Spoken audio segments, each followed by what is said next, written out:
Olá, meus amigos, minhas amigas. Meu nome é Edmar Santos, sou médico cardiologista e é um enorme prazer estar falando com vocês aqui mais uma vez nesse nosso canal Evidências Médicas. Se você gosta do nosso canal, indique para seu colega, para o seu amigo, enfim, para sua família. E agora, se você gostar do vídeo, ao final, dê aquele like, inscreva-se no canal, isso ajuda e divulgue, né?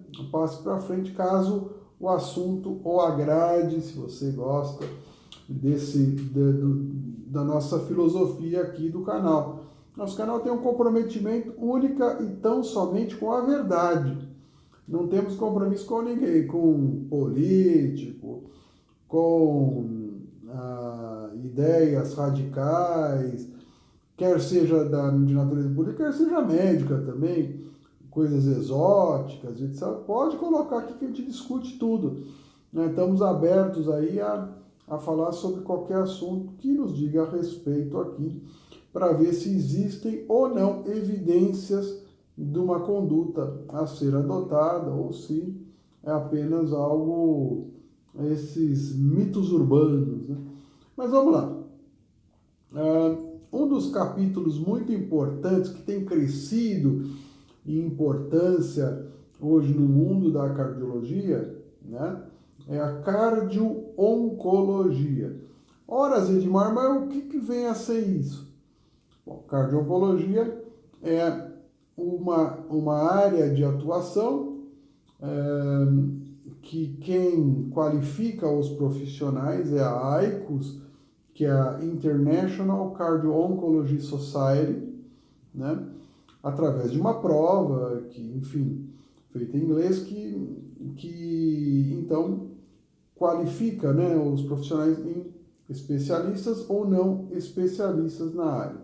Né? Então seria vamos dizer, grosso modo, uma subespecialidade da cardiologia. Mas por que ela é tão importante? Ora, a maior parte dos pacientes que têm câncer estão vivendo mais pelos tratamentos que são modernos, impõem aos pacientes com câncer, etc., fazem eles viver mais, felizmente, não é?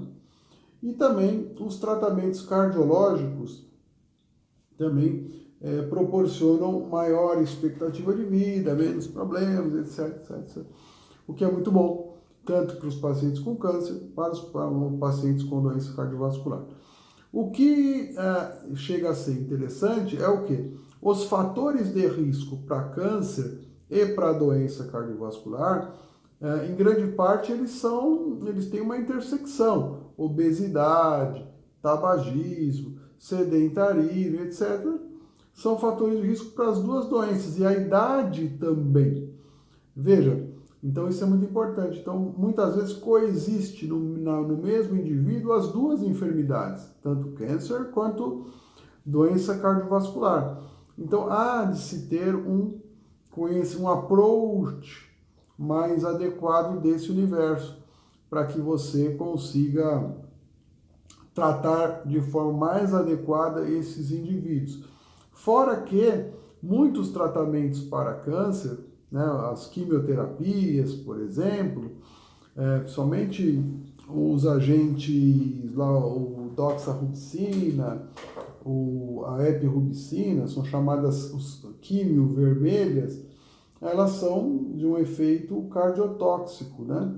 Podendo levar à insuficiência cardíaca. Mesmo depois que você não teve nada, 10 anos depois, você pode ter problemas cardiovasculares decorrentes daquela quimioterapia. E a insuficiência cardíaca decorrente desta ação da quimioterapia é pior do que de outras causas, de outras etiologias. Então é algo bastante interessante, né? E que devemos correr atrás de estudar e nos aperfeiçoar nesse assunto. Mas não apenas esses quimioterápicos mais tradicionais, mas mesmo tratamentos novos. A radioterapia, muitas vezes, principalmente para a mama do lado esquerdo, ela favorece um ambiente de aterosclerose naquele lugar ali, né? Está muito bem documentado, mesmo com aparelhos mais novos. Diminui esse problema, mas ainda existe. Da mesma forma, drogas, por exemplo, que a gente chama de drogas mais seletivas, drogas que vão agir sobre receptores específicos, né, chamadas de drogas moléculas-alvo.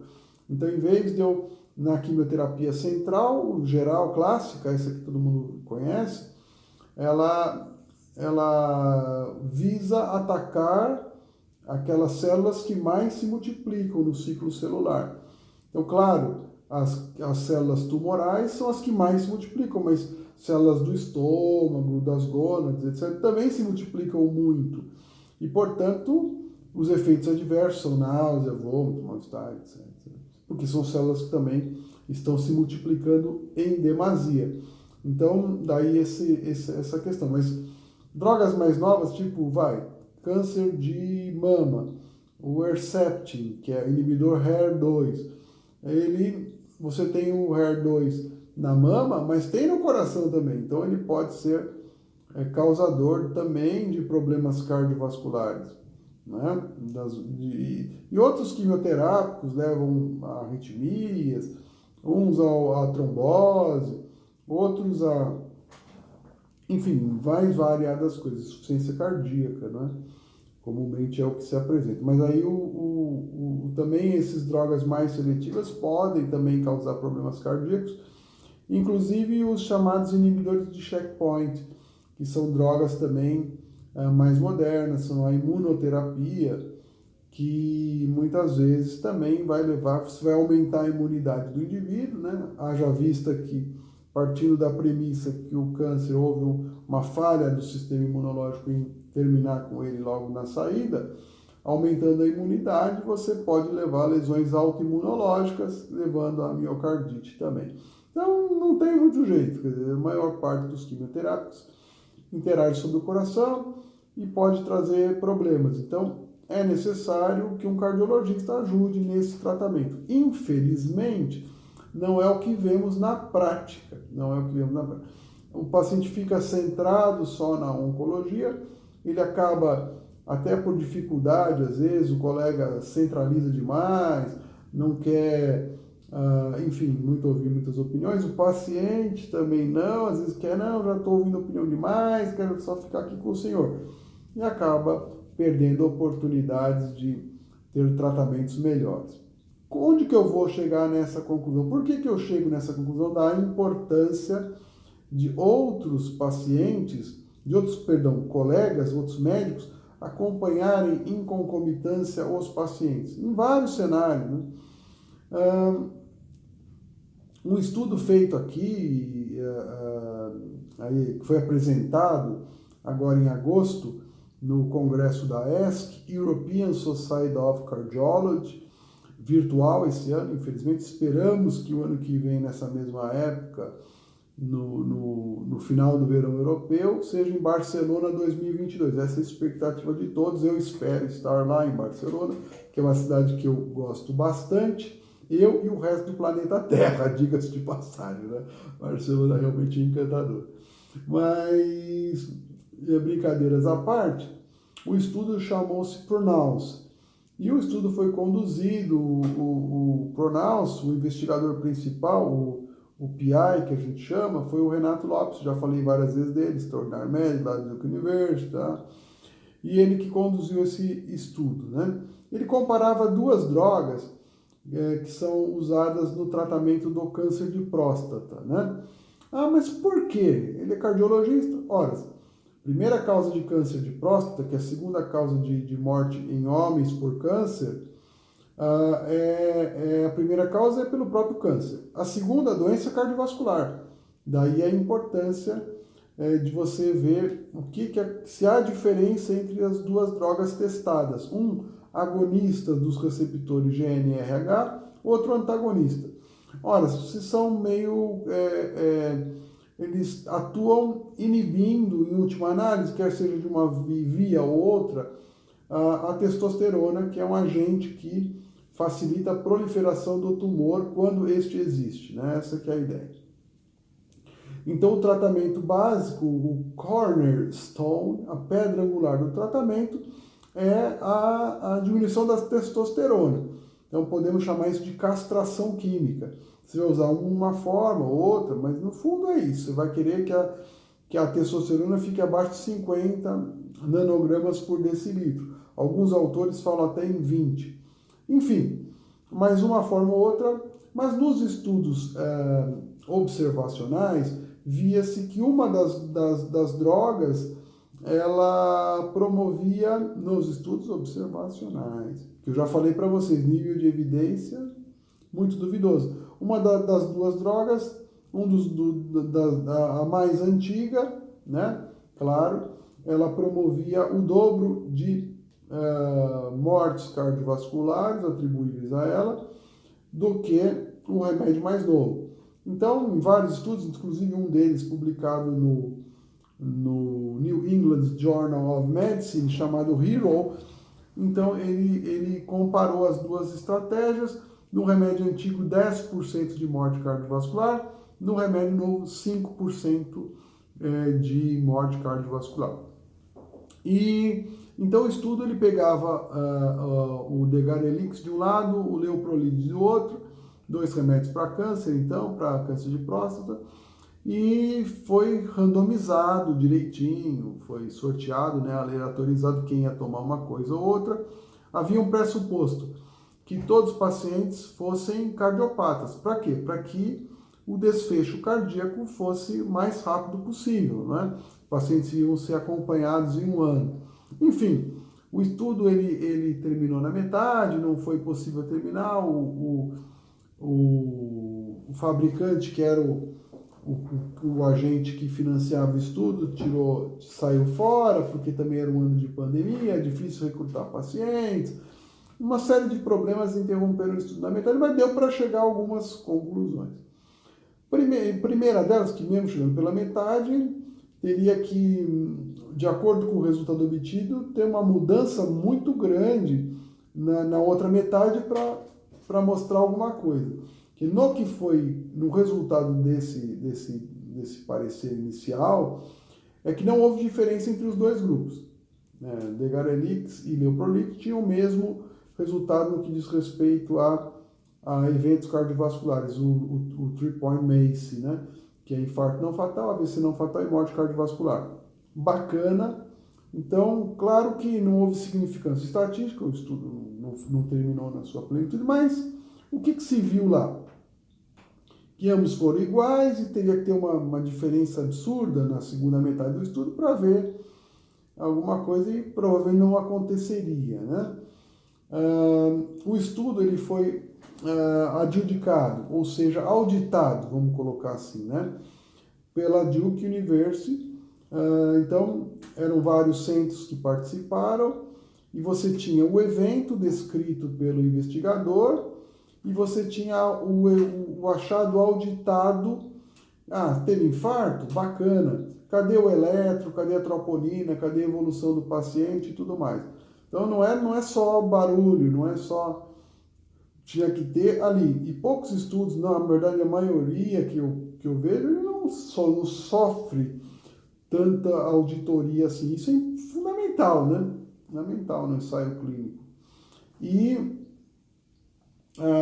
um dos requisitos do estudo era que um cardiologista acompanhasse os pacientes ao longo do percurso, desse trajeto do estudo, ao longo desse ano. E, pois bem, os dois grupos tiveram 4% de eventos do mês cardiovascular. Os dois grupos, 4%. Menos do que os 10% ou 5% que previa-se no início. Mostrando o quê? Claramente, a existência do cardiologista no estudo foi fundamental para diminuir os eventos. É essa que é a questão. Por quê? Controlando melhor a glicemia, o colesterol, enfim, as variáveis todas, entrando com o regime otimizado, porque era um paciente de prevenção secundária. Então, entrando aí com inibidores SGLT2, muitas vezes, 5% apenas dos cardiologistas dos Estados Unidos prescrevem inibidores SGLT2, é uma coisa a ser esclarecida, porque não sei porquê. Usar, às vezes, a combinação rivaroxabana 2,5 2 vezes por dia, aspirina, estatina em dose alta, né? Enfim, acompanhar de forma adequada o paciente, né? Paciente grave. E quando isso foi feito, diminuiu o despencou a morte cardiovascular, mostrando o quê como resultado final? O problema das mortes cardiovasculares nos pacientes com câncer diz muito mais a respeito dos cuidados cardiovasculares que são abandonados do que propriamente pela droga A, B ou C que foi utilizado no tratamento do câncer, que, enfim, teve um resultado maior ou melhor na prevenção cardiovascular. Não é nada disso. É que o paciente abandona os cuidados cardiovasculares, centraliza tudo na onco e a onco não divide com ninguém essa coisa. Então, acaba sendo o que foi mostrado na minha opinião, foi que esses pacientes oncológicos precisam ser vistos, além do oncologista, por outros especialistas, para que ele não morra, não pelo câncer. Claro que queremos que o paciente viva, nosso objetivo é esse, portanto tem que ser visto por mais colegas. Não dá para centralizar única e tão somente. E não é só no caso de câncer de próstata, que doença cardiovascular é a segunda causa de morte, linfoma de Hodgkin também, e várias outras. Então é necessário que estes pacientes sejam melhor cuidados. Para que sejam melhor cuidados, tem que ser visto e feito mais controles, mais exames, mais especialistas cuidando do paciente. Não digo só cardiologista. Ora, se o paciente com câncer tem diabetes, não é o sujeito lá da oncologia que vai cuidar disso, é um endócrino. É nesse que tem que não abandonar, porque quando você é muito leniente, muito tolerante com tudo, não, o colesterol está um pouquinho acima, deixa aí. A pressão está um pouco fora de meta, mas tudo bem. No final dá ruim. Quando não funciona, o cara morre. Então tem que ser cada um no seu quadrado, tá bom? E a cardio-oncologia vem a ajudar nesse quesito. Você veja, no caso do Steve Jobs, no começo, que faleceu de câncer de pâncreas, né? Qual que era o grande problema no caso do Steve Jobs? No começo, a comunicação, o hub, não havia um hub entre os vários especialistas, no caso de Steve Jobs, o homem mais rico do mundo à época. Então, os profissionais têm que se conversar mais. É absolutamente necessário, nos dias de hoje, século XXI, que a gente use toda a tecnologia disponível para benefício do paciente e nós, desses mesmos instrumentos, para falarmos mais entre nós, médicos, e entre médicos e pacientes, para que alcancemos resultados mais auspiciosos, melhores resultados, né? Tá bom? Tenha um ótimo dia, foi um prazer enorme falar com você e não esqueça, dê o like e ative o sininho, tá bom? Tchau, um abraço.